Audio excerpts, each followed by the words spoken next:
నీ ఆవరణంలో ఒక్క దినము గడుపుట 1000 దినముల కంటే శ్రేష్టం. ఒక ఆదివారం రోజు, నెలకొక ఆదివారం రోజునన్న బంధు పెట్టిపోయాలి మీ సార్లతో. మీ బిడ్డలు బంధు పెట్టిందంటే మీ కుటుంబంలో తైతక్కలాడే బ్యాచ్ ఒకటి ఉన్నదని నేను లెక్క పెట్టుకోండి. అది ఏ బ్యాచ్ అయినా కావచ్చు. మీ కుటుంబం అంతా సంఘంలో ప్రేరేపణ కలిగి ప్రార్థన విశ్వాసం చేత వచ్చి మీరు ప్రార్థిస్తే ఎవడు రానే రాదు. ఎవరు వచ్చినా వచ్చిన దారిలో వచ్చి రివర్స్ వెళ్ళిపోవాల్సిందంతే.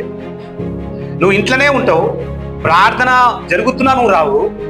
ప్రార్థన నీ సన్నిధానంలో నీ చెవులో పడుతుంటది, నువ్వు పోవాలని సాతాను ఏదో రకంగా బంధిస్తూనే ఉంటాడు.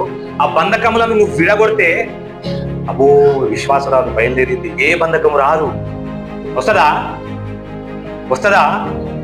నీకు ఎన్ని సమస్యలున్నా ప్రార్థన నీ చెవులో వినబడుతుందా, నేను పోవాలా అన్న బలమైన నమ్మకం నీకున్నది. నువ్వు పోతున్నాగానే కార్ పంక్చర్ అయిందో టైర్ పంక్చర్ అయిందో అని చెప్పేసి నువ్వు షెడ్లకు పట్టుకపోతావా, వాడు పడేసి నువ్వు సంగంలోకి వస్తావా?